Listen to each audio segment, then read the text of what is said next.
Benjamin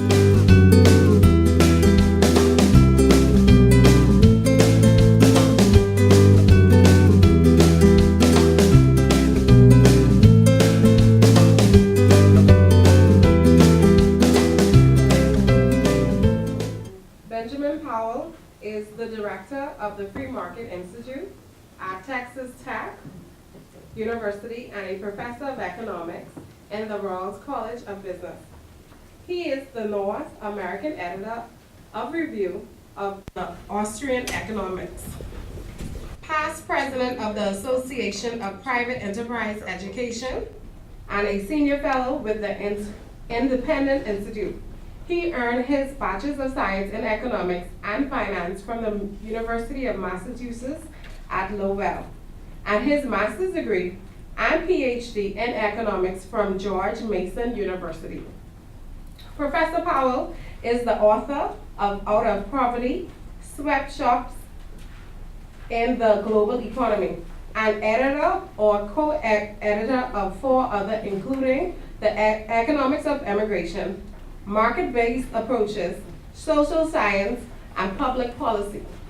He is the author of more than 50 scholarly articles and policy studies. His primary fields of research are economic development, Austrian economics, and public choice. Dr. Powell's research findings have been reported in more than 100 popular press outlets, including the Wall Street Journal and the New York Times. He also writes frequently for the popular press. His popular writing has appeared in the Investor's Business Daily, the Financial Times in London, the Christian Science Monitor, and many regional outlets. I put that bottle of water. He has appeared on numerous room radio temperature. and television shows, including CNN, MSNBC, Showtime, CNBC, and he was a regular guest commenter on Fox Business Freedom Watch. Please help me introduce Mr. Benjamin Powell. Thank you very much. Thank you very much for that introduction and for having me here, and thanks to the university for hosting this talk, and the Nassau Institute and Rick Lowe in particular for inviting me here to talk about this with you tonight. We have a kind of personal crowd tonight, so we'll make this interactive, and I'll ask you some things and I can be interrupted as well. So I did this book a few years back on out of poverty, sweatshops, and the global economy. So let's start, actually. I'll ask you a question. So I've given this lecture, or I've given some version of something like this lecture many, many, many times. Many US universities and some other countries, but I've never done it in the Bahamas. This is my 4th time to the Bahamas. Thank you very much for having me back. I love coming here. And in fact, Rick Lowe has a wonderful thing that he gets to invite people to come to the Bahamas to give talks. I love my town that I live in, Lubbock, Texas, but I can tell you inviting people to Lubbock, Texas makes it harder to say yes than inviting them to Nassau, Bahamas. So very happy to be here to talk about this. So asking you to start with, since we're going to use the word sweatshops, it's kind of a loaded political term that has things in people's minds. If I say the word sweatshops to you in Bahamas, what comes to mind? What are the characteristics that make something a factory that's a sweatshop? Yes, sir? Horrible working conditions. Horrible working conditions. What do you mean by that? Working conditions that are a danger to their health, with things like mold, supervisor beatings, child labor. All right, so we've got a couple things going on here. So we've got unhealthy working conditions, potentially particles in the air, or you mentioned mold, but other things that come from the factory that could give you long-term health problems. Also safety. If we look at it, most prominent in the news the last few years have been like factory fires and factory collapses in Bangladesh, of risky that way. Another characteristic might be children working in the factories as well. All right, other characteristics? Low wages, or very low wages, particularly by United States or European Union or Bahamas standards too. I've studied this issue for more than 15 years now, and one thing I do is track instances of sweatshops reported in popular press outlets. I've never seen one in Bahamas. Wages much lower than what people would usually be accustomed to here. Other conditions. Long hours? Long working hours, and often unpredictable working hours too. People show up at a factory thinking that they're there for a normal shift, but there's an order that must be filled and they have to stay on until it's done, whatever that means, but definitely long working hours. Anything else? What? No unions. Not unionized, quite typically. That's true as well. Anything else? Overcrowding, poor ventilation, and fire exits not adhere to all of those dangerous. Yeah, so part of the safety concerns could be in the event of the fire that it's hard to leave. And then also the poor ventilation, literally hot, the sweatshop name, right? Although I did a TV show here in the Bahamas today and was sweating like crazy. The TV cameras were, the lights were on me and it was very hot, but different than that. Yeah, I think these are generally the characteristics of things that we would identify as sweatshops. Uh-oh. There we go. One thing that none of you said, and I think this is an important distinction that has to be made, is all of these conditions are generally there. I've surveyed workers at these firms. I've looked at this for a long time. But some people, when they're debating this, try to confuse another issue with it, and that's coerced labor, or labor that's threatened with violence if they don't work there, or slave labor would be another name for it. There's someone who gives lectures around the United States, and he wears a t-shirt that says slavery, and the V is a Nike swoosh. And I think this is tremendously disingenuous for the issue at hand, and disrespectful to millions of people who are held in bondage over the years, because they're two different things. These are factories that have all of these bad conditions. I agree with everything that's been said by the audience so far of the bad conditions that are there, but they're places where people still choose to work. And that choice is important. That choice is important for moral reasons and economic reasons. It indicates to us that in the minds of the workers, this is their best available alternative among a bad set of options. If you have to use the threat of violence to make somebody work in a factory, this would indicate that it is not what they view as their best available alternative. But this means when we start analyzing what's going on and trying to figure out how to make lives better of people who work in these places, rule number one has got to be do no harm.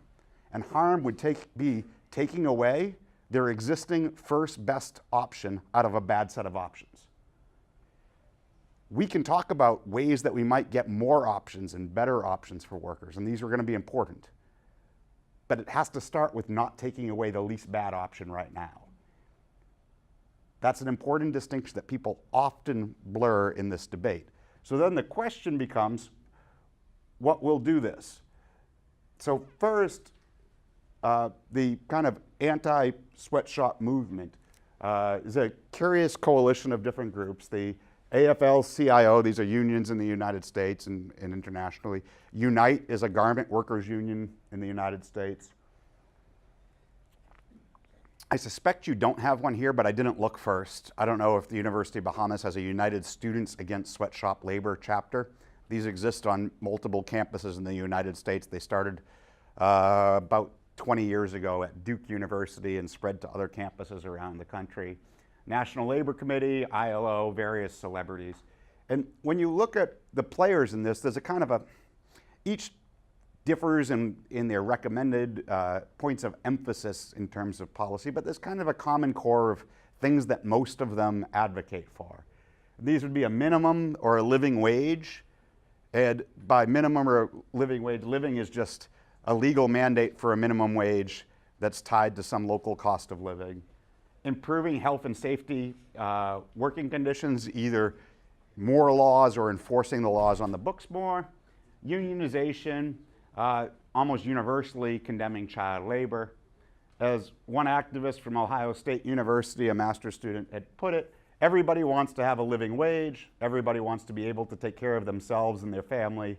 Everybody wants to retire, feel good, enjoy life, breathe, live, eat. You know, the regular shit. We're not asking for nothing extra special. And I think that's basically right. It's not asking for nothing extra special. Question that I have is economics is a science of means and ends. The end, the goal, is to improve the lives of people who currently work in sweatshops. And for that matter, other workers who live in the same countries as them to have a higher standard of living. The question is the means. Does this point number 2 here, this basket of policies, deliver on the better life? Or are these policies things that often take away the least bad option for workers who are currently choosing to work in so-called sweatshops? And then, what are better things that we might advocate that could actually improve lives? So some people have called my book a defense of sweatshops, and I guess in a sense it is, but it's not in a sense of saying the conditions really aren't that bad. It's not in the sense of saying, well, I'm an economist and I care about economic efficiency, and if some people have to work in them, that's efficient. It's not a defense that says I put profits over people or some other thing like that. It's a defense that says what this bunch of groups, the policies that they talk about, won't deliver. That's not a good way to help the workers. Instead, we could talk about other things that could help people in these situations. And that's what I'm going to do with you a little bit tonight. And stage number 1, if we care about improving people's lives who work in these factories, has to be asking, how are wages determined? If we don't understand price formation and wages, then we're just making things up. So, especially since we're a kind of personal group tonight, let's play a game. I would like one student volunteer, please. You don't even know what you're volunteering for yet, I know. But come on. He volunteered his friend, that's awesome. So, in the spirit of voluntary consent, I'm not going to enlist his friend. Instead, I'm going to ask you, since you already moved, to be my first volunteer. You don't have to stand up. You can stay where you are. What's your name, sir? Robert? All right. Robert, you're a potential sweatshop factory owner in this game that we're about to play. And I'll ask your friend, because you kind of indicated you might want to volunteer afterwards. Will you play too? You will play too. All right. What's your name, sir? Brendan? All right. Brendan, the world is not as kind to you in terms of options. You are a sweatshop factory worker. Brendan, let's say that you could create $2 a day working in your friend's factory. What is the most you're willing to pay him? Minimum wage. Let's stay with numbers, but thank you. So let's say he creates $2 worth of revenue for a day by stitching t-shirts in your factory. What's the most that you'd be willing to pay him? You got like 50 cents of the $2. 50 cents? Yeah, each one of $2. For 50 cents for each $2 that he can create. Okay, so we have one offer for you, 50 cents. May I have another another student volunteer? All right, we got a couple in the back row. Ma'am, I'll choose you first. What was your name? Aniko. Aniko, he could create the same $2 a day in your factory as he could his. What's the maximum you're willing to pay him? If he's making $2 a day. He can create $2 a day of revenue for your firm. Currently, he has 50 cents as his offer. What's the maximum that you're willing to pay him? $1. So you now have a choice. 50 cents versus the dollar. Where are you going? He's going with the dollar. All right, gentlemen, you're sitting next to her. Also raise your hand. What's your name, sir? Gonzalo? Gonzalo. Same game.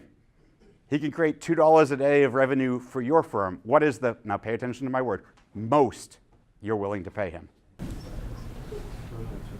The most I've been, the most? The most. Probably, I $1.30. All right. What?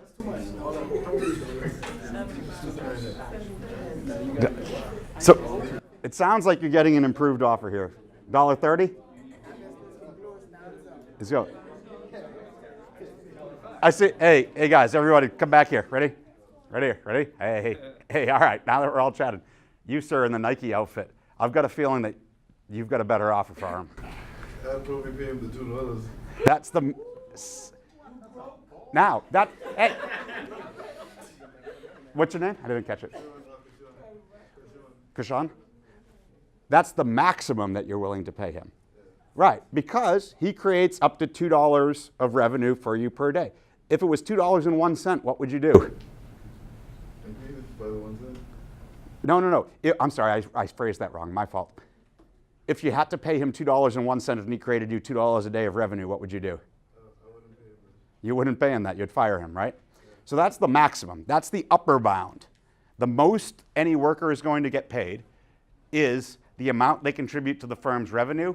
In econ speak, a lot of you have had like an intro principles economics course, right? We'd call that marginal revenue product, would be like the technical dorky name to say it. But what we really mean is just how much money do you bring in for revenue for the firm? What would you like to pay him? What I'd like to pay him? No more than 75 cents. No more. If I were you, I'd like to pay him $0. just pocket $2 because you're a greedy businessman. So what's constraining you from doing that right now in the example that we started with is we got 50 cents, we got $1.30, $1. I heard some squiggling back and forth there. What's constraining you is whatever his next best alternative is. So these are the two things that determine wages. Upper bound, workers' productivity, how much they contribute to firms' profits. Lower bound, whatever their next best alternative is. If we're going to try to improve the lives of workers, it must be about moving these bounds. We've got to move the upper bound, productivity up, the lower bound, more competition so that there's more factories bidding for the same worker to push them up towards that productivity. This is the game if we're going to try to improve the lives of people. If we're doing things that don't move these bounds, what we risk doing is the equivalent of that $2.01 of moving it up above a bound, where all of a sudden his least bad option right now goes away. That's what we don't want to do. So as we talk about these, the really important one is that upper bound of productivity. If we look across countries, about 85% of the variation in wages is explained by productivity differences. So it's about making people more productive. The other 15% is everything else, including measurement error, and that's about the bargaining thing. It's true we don't want just Nike in town. You want Nike and Reebok and Gap and everybody else bidding for labor. But the really big one is making more people more productive. And I'll say right off the get-go too, the reason for low productivity has very little to do with the people themselves. The reason for low productivity is usually bad government policies that don't let people make the most of their talents. When you take a Haitian out of Haiti and move them to the United States, nothing physical changes about the person. Income goes up 1,000% on average. 1,000%. It's not that Haitians are unproductive. It's on that half of that island, the rules of the game are such that it makes it very hard to create wealth and use your talents in a way that can get you higher wages. So it's not about the people, it's about the rules of the game under which they operate. That is one of the main reasons for constraining what that upper bound is. Some people will say things like, can we just mandate higher wages though? Because these companies make millions of dollars of profit. You know, Nike is a multinational corporation. It costs them very little in labor for $100 shoes. We'll just mandate higher costs. Problem is, this isn't thinking about marginal thinking. Marginal thinking is they make adjustments on the margin. Nike doesn't have a choice of make shoes, not make shoes. I'm not going to argue that if you mandated higher wages, Nike would stop making shoes. What they would do is change how they make shoes. If they're the greedy multinational corporation that I believe they are, right now, they are hiring labor up until it's barely worth hiring any more labor, in the countries where they operate. If they're not doing that, they're not being good at being greedy. I don't think they're not good at being greedy. I think they're pretty good at it. But that means anytime we change the price of labor, it's going to recalculate how they make maximum profits. Low-skilled labor that they currently hire, they will choose, now that's relatively more expensive, I should use less of it, I should switch which countries I operate in, I should use less labor and use more physical capital instead. In an extreme example, they will say, I will pull out of poor countries altogether and I'll work in the United States. In the United States, the laborers might make $18, $19 an hour, much higher, but they're much more productive in terms of output that generates revenue in the United States. Again, not because of the physical worker. That same Haitian in Haiti creates more value in the United States because you don't have to worry about that corrupt government inflating away your profits with its currency, nationalizing your factory, increasing their tax rates, or corrupt border officials that you have to deal with. All of these things are factors that bring down productivity for no fault of the individual worker. So simply saying that companies make profits doesn't get you away from there's constraints and they are trying to maximize these profits. And if you change the cost of that low-skill labor, they'll adjust how they maximize. So that's minimum wages or mandating higher wages. I'll come to labor standards in 1 second. Another thing, and activists have become better about this over time, is boycotting. Boycotting is a horrible way to deal with this situation. It means we're going to cease buying the products because you employ people in low skill areas at bad wages. But if you stop buying their products, the worst case is you really stop buying, everybody stops buying, factories just close. But even if they don't close, if everybody's valuing the products less, in order to sell them, what do you have to do? Cut your price. But as soon as you cut price, remember that upper bound? Upper bound was the revenue the worker creates. Same person stitching same clothes, if the product's less valuable at the end, now creates less value stitching that product. As a result, that upper bound went down through no fault of the worker, but through the actions of people who are supposedly saying that they want to help this worker. Increasingly, the groups have moved away from boycotts over the years. Have got marginally better on that one. Now, what brought me into this originally was the empirical question of how do these jobs compare to the alternatives? Because we make comparisons and see very low wage rates compared to what you'd be used to in the Bahamas or in the United States. But that doesn't say what are these jobs compared to the other things available. There's a reason workers choose to work in them. There was a group of trade economists, they wrote this letter that said, hey, multinationals pay more than domestic firms in poorer countries. We shouldn't ban their products. There was a big push in colleges in the United States to ban products made with sweatshop labor from the bookstores. So anything that has like your college logo attached to it would be included in this. And there was a group called Scholars Against Sweatshop Labor. And what they basically said, sorry, that's a power paragraph, not a PowerPoint, but you get the idea. What they basically said, I'll paraphrase here, is, hey, multinationals aren't directly employing most sweatshop workers. It's not literally Nike or Reebok or Gap or Walmart. It's their subcontractors. And these are often domestically owned subcontractors who get orders and produce for them. So they were saying, hey, the empirical evidence you're talking about doesn't speak to the situation. So what I went out to do, and this is how I got into this, was I said, well, let's take a look. How do we measure sweatshop wages in poorer countries and compare them to the relevant alternatives? So there's a particularly famous case from Honduras. Kathy Lee Gifford's a TV celebrity in the United States, and she also has a line of clothing. And this guy, Charlie Kiernigan, confronted her on her television show with this 15-year-old girl, Wendy Diaz, and said that she was working for 31 cents an hour in this factory where she was being exploited. And Kathy Lee, she burst into tears and apologized and said she was going to change her ways. But at 31 cents an hour, with a work week can translate to $967 a year, or back per day to $2.75 per day. What they didn't say on TV was, at the time, more than 15% of Honduras was living on less than $1 a day. And in fact, nearly a third was living on less than $2 a day.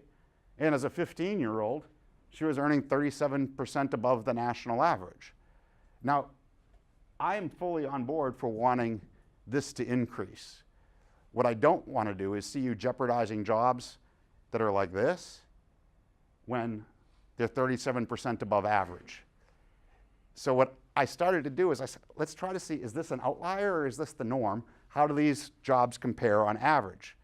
So, little problem with this. Sweatshop kind of has a pejorative term. There's no nice World Bank or IMF database that you can download that says, hey, these are sweatshop wages in different countries. You got to come up with a way to measure it, which is why no one else had done it yet. So how do we measure it? We started this by us asking you questions about long hours, bad working conditions, low pay. We can say all these things, but that doesn't get you very far with like going, that one's a sweatshop, that one's just manufacturing in a poorer country. Sweatshop, no, any way that you do that is going to open you up to criticism of you only get whatever empirical results you do because you defined it in the way that give you these results. So what a former student who's now a professor at Brown University and what we did is we said, we're going to just let protesters define it for us. Whatever protesters say, that's a sweatshop? Okay, that's a sweatshop. And then we'll document whatever they say is being paid there and take them at face value for this and say those are the wages that they're paid. And then we can go about starting to compare this to alternatives. One bias in this data then is that often the newspaper articles, so what we did is we searched all major US and world news sources for reports. Often the source for the reporter is the protester who's saying what the wage is.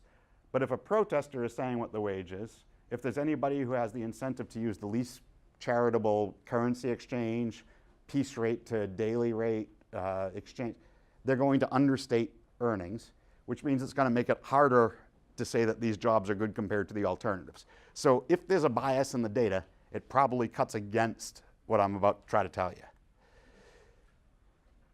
Oh yeah, this is the face of some of the sweatshop employers. So as we're reading the stories, looking for multinationals that are attached to this, you've got Mary Kate and Ashley, you got Walmart. I thought that was 50 Cent, but I don't know my rap, and I was just Googling rap. That is 50 Cent. Oh, it was P. Diddy. It was supposed to be P. Diddy. It's actually 50 Cent. I don't know who rappers are. So it's not 50 Cent. He pays his workers more than 50 cents. This is a list that we came up with on the first article, and then I updated on the book. It's a little bit small in this room, but you've got the country, the year, if there was a company associated with it. So again, it's usually not the multinationals that directly employ them, but it might say who they were being sourced for. And then the wages. So that's Mary Kate and Ashley there. That's P. Diddy. It's very hard to see P. Diddy there. It's actually even harder on the previous slide. And you've got various wages. Sometimes they're monthly, sometimes they're hourly, sometimes they're daily. Bangladesh, Brazil, Burma, not going to be able to do comparisons with them because it was such a hellhole at the time. You can't get reliable cost of living data on anything else out of Burma, which gives you an idea of how these might compare. Cambodia, bunches in China throughout, in Latin America, Costa Rica, Dominican Republic, El Salvador, Haiti, Honduras, a number in India more recently, Indonesia, most of which are associated with Nike, Laos,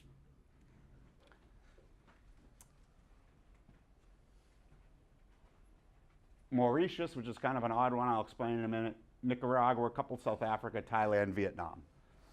So let's take these, and first of all, for the same list of countries, take a look at people who are living in extreme poverty, as defined under $1.25 or $2 per day, adjusting for purchasing power differences so that some places are more and less expensive to live than others.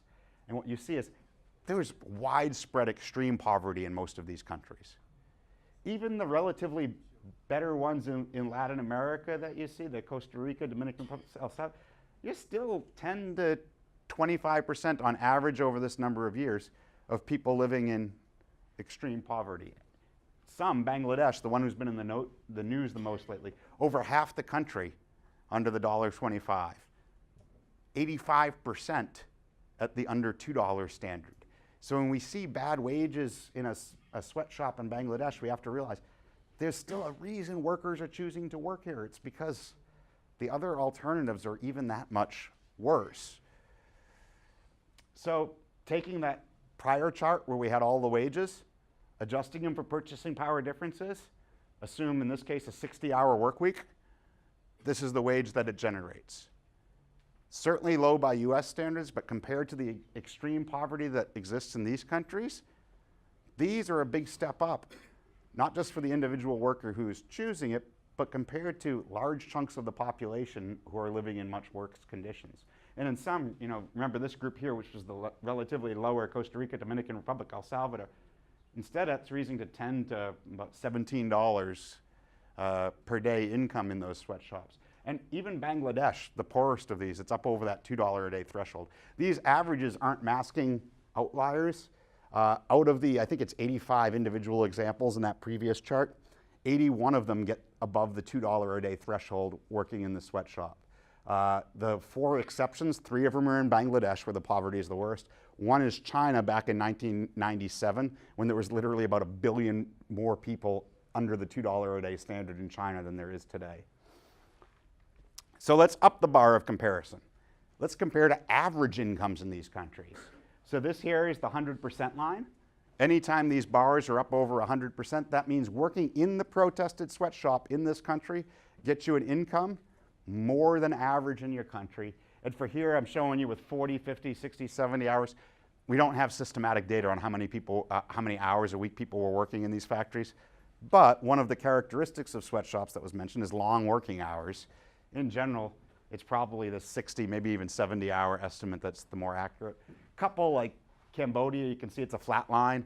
That's because we didn't have hourly earnings there. It was all either weekly or monthly, so there was no variation across it, which is also why the steps aren't always equal in these.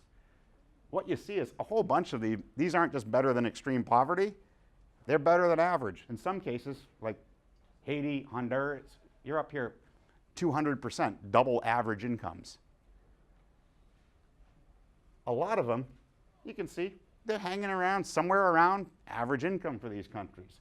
Whether it's Vietnam, Indonesia, India, El Salvador, just a little on the low side of Dominican maybe, Costa Rica, somewhere in that 70 to 80% average. Just because someone's under 100%, of course, doesn't mean it's bad for that worker. Almost by definition, half of your jobs are going to be below average. Still, people take the best that's available to them. I'm just saying it's about average. By now, you've also probably noticed there are some extreme outliers here. Thailand, South Africa, Vietnam, Brazil, China, maybe to some extent China, under 50% on some of those. Look a little closer at these ones. Brazil, the actual articles document illegal immigrants from Bolivia who are living in Brazil. If you compared their income to average income in Bolivia, which is much, much lower than Brazil, which is a relatively wealthy country among this group, it's well above 100%. After all, there's probably a reason why they illegally migrated across the border in order to take the jobs. Same story if you're looking at Mauritius, so relatively wealthy African island nation in the Indian Ocean. It's immigrants from Sri Lanka, India, and Bangladesh, all again above 100% of origin country incomes, because Mauritius ballpark $12,000, $13,000 per capita, something like that, average income's high among this group. China, the migration story is not international. It's that you have huge inequalities in China between rural, impoverished China and cities that are developing, and it's people moving from rural areas to cities. The only one of these that didn't have a migration story of some sort was South Africa, and it was a single instance of a rural firm where the government was trying to apply the urban minimum wage, and when the government showed up, the workers themselves kind of rioted against the government officials and encouraged them to leave, apparently understanding that their jobs were in jeopardy. All right, so what about the working conditions? So wages are higher than most of the relevant alternatives in these countries. In addition to giving public lectures on this, I've done all sorts of debates on it. I was debating a supposed labor rights activist one time, and she started, her opening of the debate was, I'm not going to disagree that wages aren't higher in these factories than alternatives. It's the working conditions that are bad. We have to mandate higher working conditions. There's a problem here though. Wages and working conditions, they're tied together. This is called compensating differential theory in economics. This is like core microeconomics. So, how much do you have to pay musicians, not super talented musicians, just someone who's going to be the musician who's the bar entertainment? Do you have to pay very much to get them to do this? No, but you should. You don't have to pay very much. Reason is, it's kind of a fun job. And in fact, compensating potentially if you want to go home with someone from the opposite sex or the same sex, I guess. You're up there advertising, playing music in front of everybody. Yeah, you get to go home with someone at the end of the night. If you get to go home with someone at the end of the night plus get paid, it doesn't take that much money to convince you that this is what you want to do with your evening, right? Also, flip side of this, garbage collectors. Relative to the skills that it takes to be a garbage collectors most places earn higher wages than people with similar educational attainment and skills. Why? Garbage collecting is unpleasant. So this means working conditions and wages are tied together. Guess who doesn't care about your working conditions versus wages trade-off? The employer. They care about how much, where'd you go, sir? If you were going to pay the $2 a day, do you care if you pay $1.50 in money and 50 cents in making their working conditions better? It's cost, right? Just cost is cost. You'd like to make it zero. The employee doesn't. How many of y'all have ever had a job before? Almost everybody. Who haven't I picked on yet? You just raised your hand, right? Tell me one of your jobs. Wait, how long? Like part-time or full-time? Part-time, whatever, I don't care. Okay, I was a secretary for the police station in town. You were a secretary for a police station in town. Okay, this one's probably going to be a little bit harder, but I could imagine it. You earned some wage there. If they came back and said, you know what? You can earn a little bit more, but you no longer have a desk. You have to bring your own computer. You have to hold it on your arm and type. Would you care about this difference? But they'll pay you like 5% more.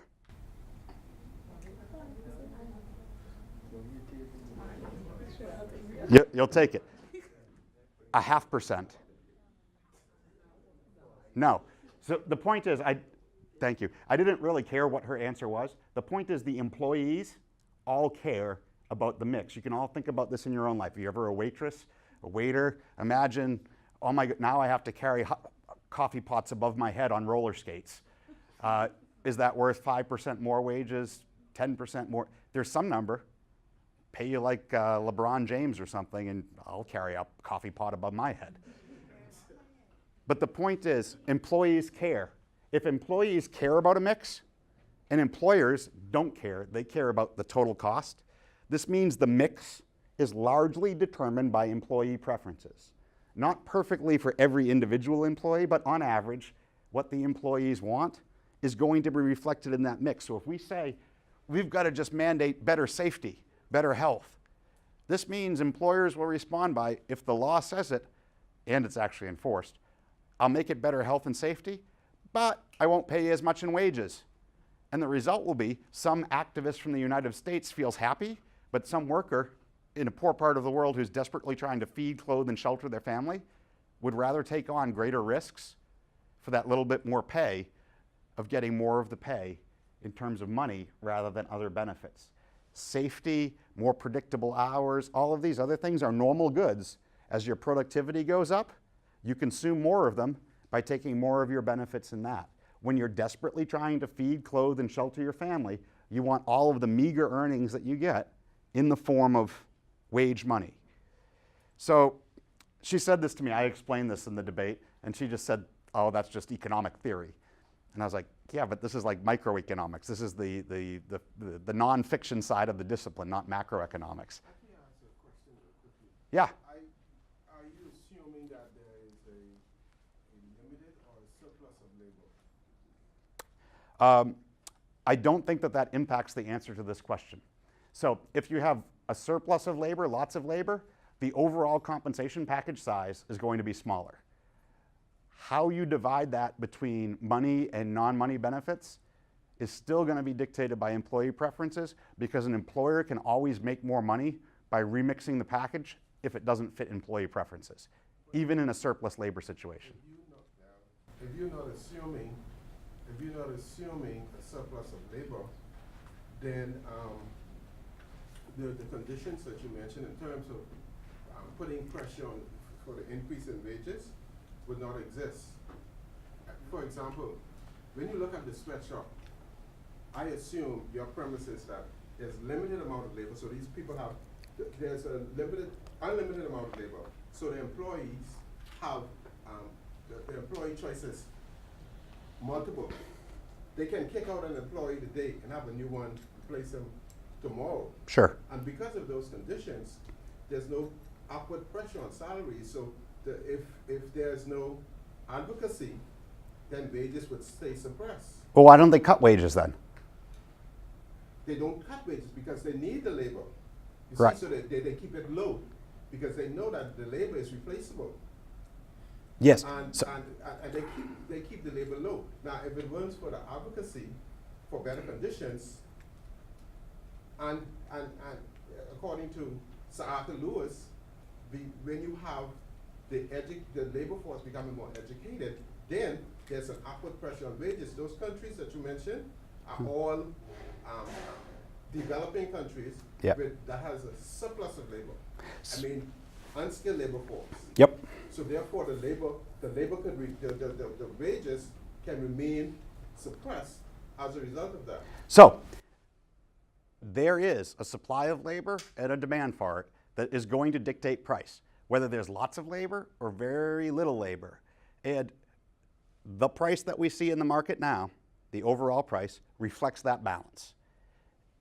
If there was just a surplus of labor that the laws of economics didn't apply, the employers would already be cutting their prices. The fact that they're not cutting their prices indicates that they have to pay labor enough to accept the job, and that, yes, any individual employee they can dismiss. But why would they cut their prices if they could maintain their profit margin? Well, that's precisely the point. I don't think they can. That's why they pay the labor what they do, but the mix of that pay, how much of it is money and how much of it is other things, totally dictated by employee preferences. In fact, that's what I was going to do on this next one, is when I actually surveyed the workers and asked them about this mix. On this particular case, we took a couple of firms in Guatemala, Sambridge and Nicotex, and we looked at the list of complaints from the National Labor Committee of low pay, long hours, poor working conditions. Guatemala law mandates health insurance for the workers, but they weren't giving it, or they were only enrolling about 20% of the workers at one time. Not giving mandated vacation time, being verbally abusive. This is inside the Sambridge factory. The sweat stain on my arm was purely accidental. Well, I guess it's always accidental, but it was from the car ride, not the factory. The factory was actually temperature controlled. But I asked the workers there about these conditions. And I asked them the constrained question of, if your employer, maybe, if your employer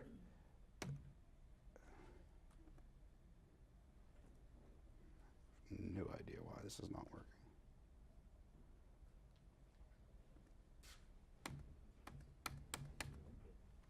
I can make it work without this. So you'll have to believe me with what I tell you comes on the next slide, which means I can just make up stuff now, I guess.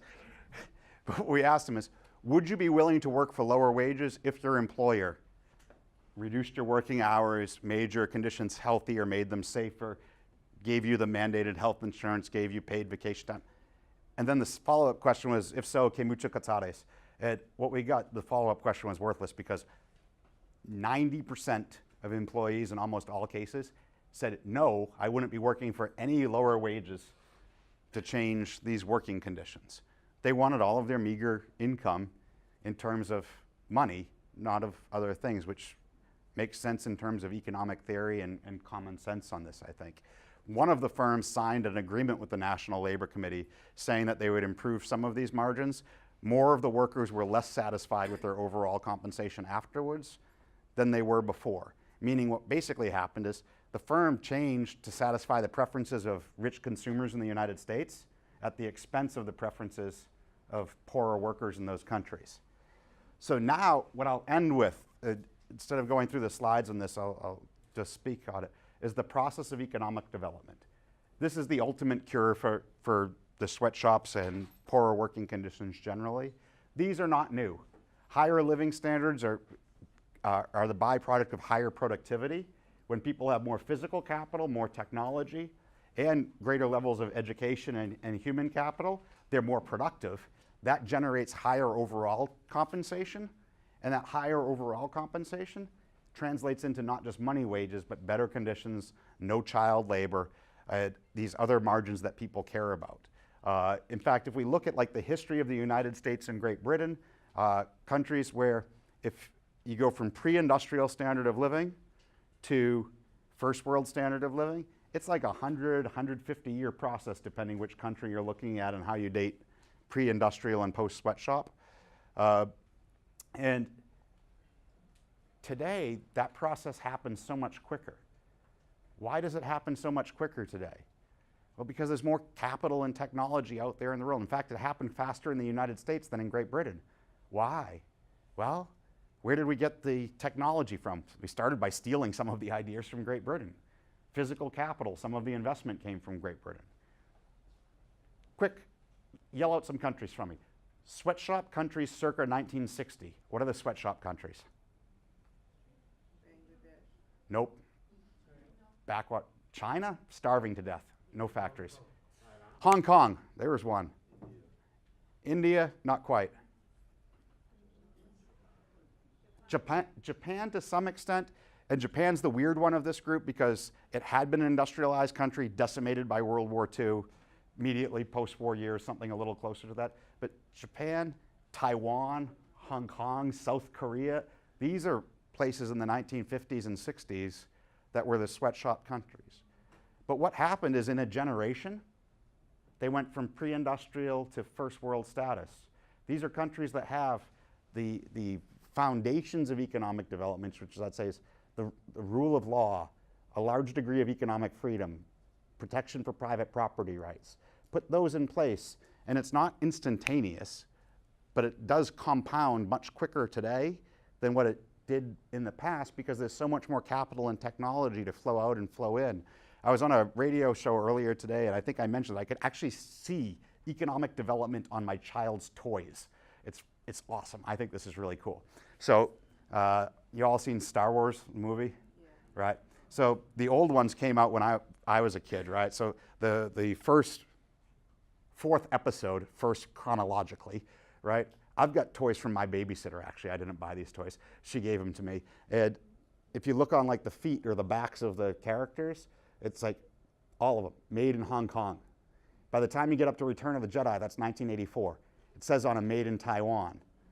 My child, he mixes like big toys and small toys. Have you seen the Lego movie? This freaks me out. I'm the guy who would like glue down the Lego pieces to make everybody stay in their right genre. He mixes big ones, tall ones, multi-generational Star Wars ones. But I was playing with him one day as I'm looking through. All of his now are made in China. And what you're seeing there is this process of development of Hong Kong by mid-1977, first Star Wars, I think, something like that, 77, 76, it's around there.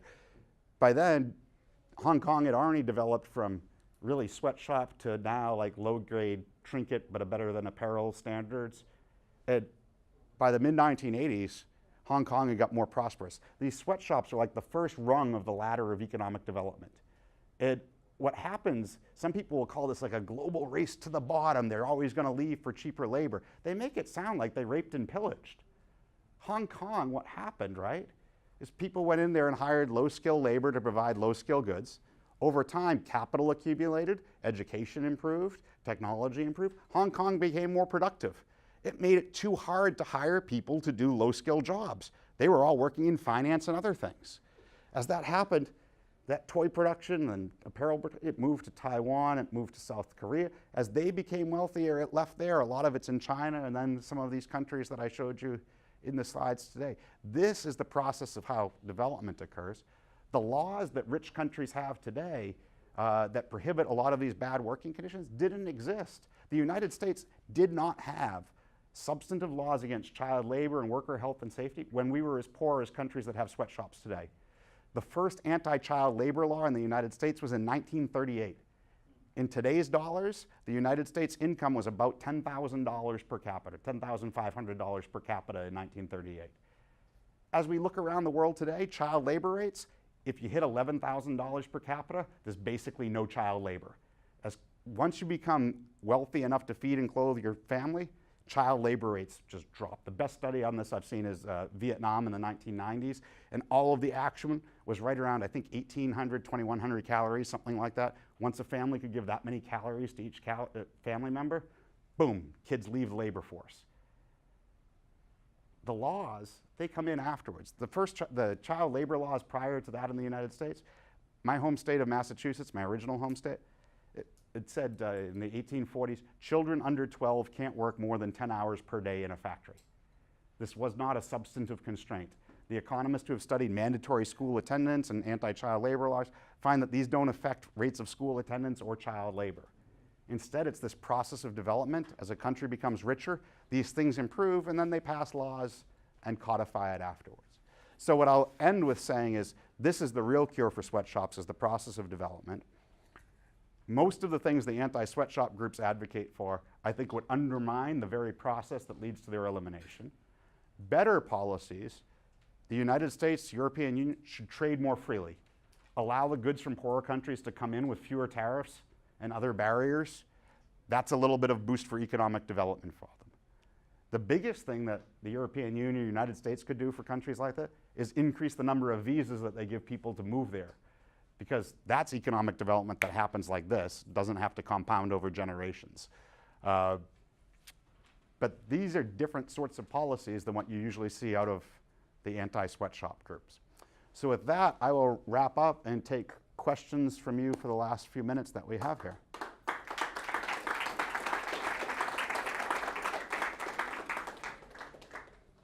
Questions? You said earlier when we were talking about mixed compensation, as the company, I think, maybe I misunderstood, but as the company gets wealthier, and there's more production and more money coming in, then it's the workers themselves that demand changes, right, to their working environment. It's not as the company becomes wealthier, it's as the workers become more productive. As the workers generate more revenue for the firm, they tend to choose more of their compensation to come in other benefits that aren't just wages. But does that motivate the company to go ahead and give in to their requests? I mean, if you did, like in the game that we're playing, Yep. if the person who's paying, I don't know, $1, okay, they're making the money, and now they're making double their profits, what's their incentive to giving into the requests of their workers? Great question. Turn around and just say, no. Great question, because the employers would still all like to pay zero of any sort of compensation. They're greedy profit maximizers. The main factor that pushes them to improve is competition. Other firms who would hire the workers away. Wages in Hong Kong and those earlier sweatshop countries of the 1960s did not go up because multinationals became less greedy with them and said, oh, okay. It's because other industries would hire them away to work somewhere else in that economy. And it's that pressure, it's the pressure of competition that forces things up. So while I don't want laws that mandate forms of compensation for workers, because I want it to be driven by the employee preferences, what I do want is abolishment of laws that limit competition between firms. Things that give monopoly privilege or monopsony privilege to particular firms. Now, I also don't think, by the way, I think that's an issue in the world in poorer places. It's not the main one when it comes to sweatshops. A lot of these places are in export processing zones where there's lots of companies already competing with each other for labor. But I do think we need to oppose those laws because it's that force of competition, because the firms won't do it by themselves. They only do it because they think they'll lose the worker who can make the money to another firm. Good question. Yes, ma'am. You mentioned Hong Kong in the past and its current state, how sweatshops aid to its current state. Do you have like somewhat of a timeline as to was it 10, 20 years that, from these sweatshops helping? Yeah, so good question. What's the growth? I mean, Hong Kong's just this fantastic example. This place that's a rock in a harbor, but otherwise has almost no natural resources or anything else. But basically got British common law plus their economic freedoms. In 1950 to 60-ish, we're talking under $500 per person average annual income. By 1980, you're talking about first world status. By today, you're talking as rich as the United States.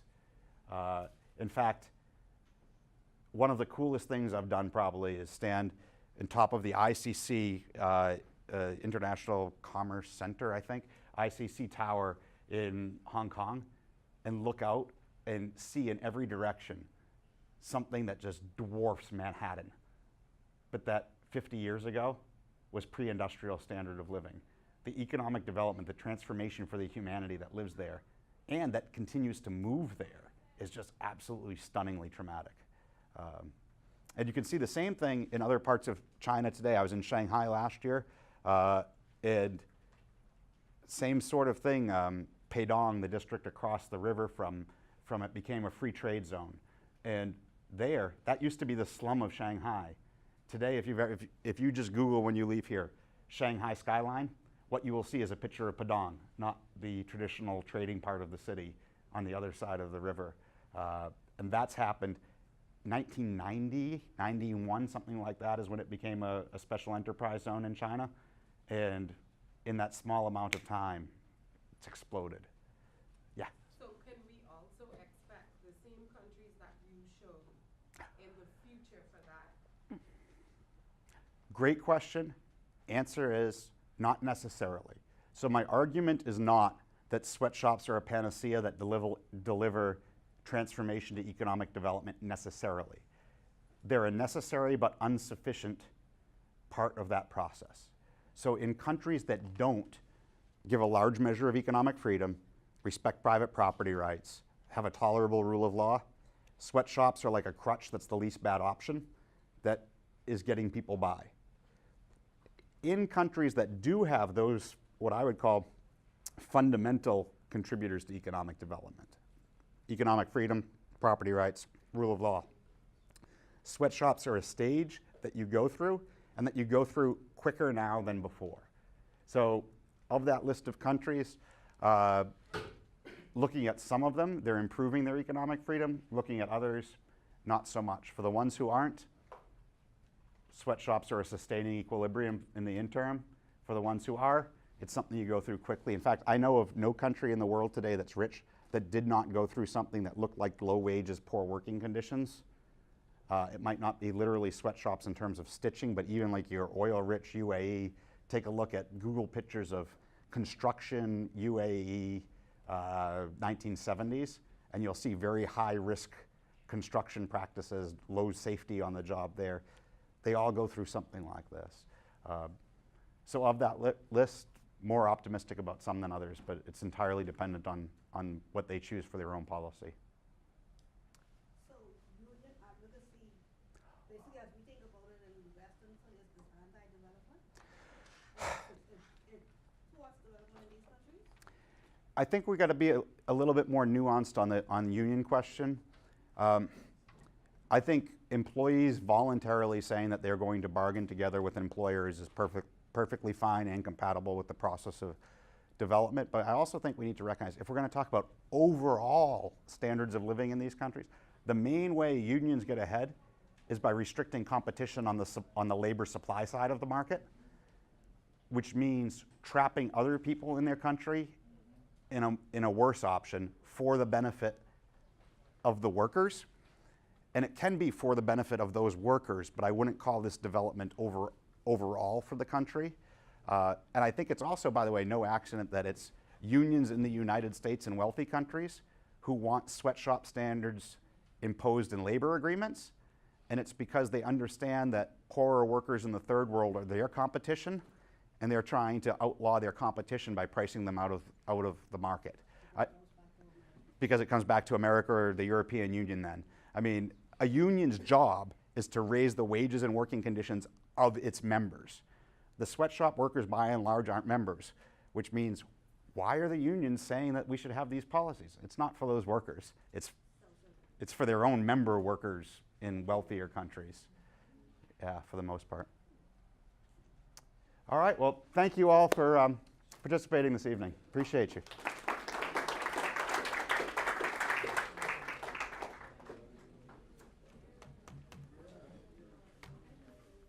I don't know what happened with this. Let me just give the vote of thanks here. Oh, Sorry. oh, I'm sorry. I do You're doing have to something. thank you.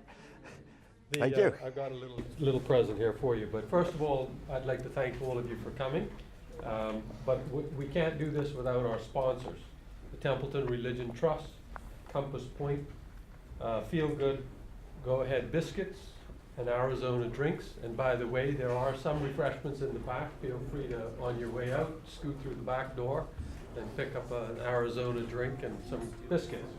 But Professor Powell, thank you very much. Here's a little token that we give to our speakers for visiting.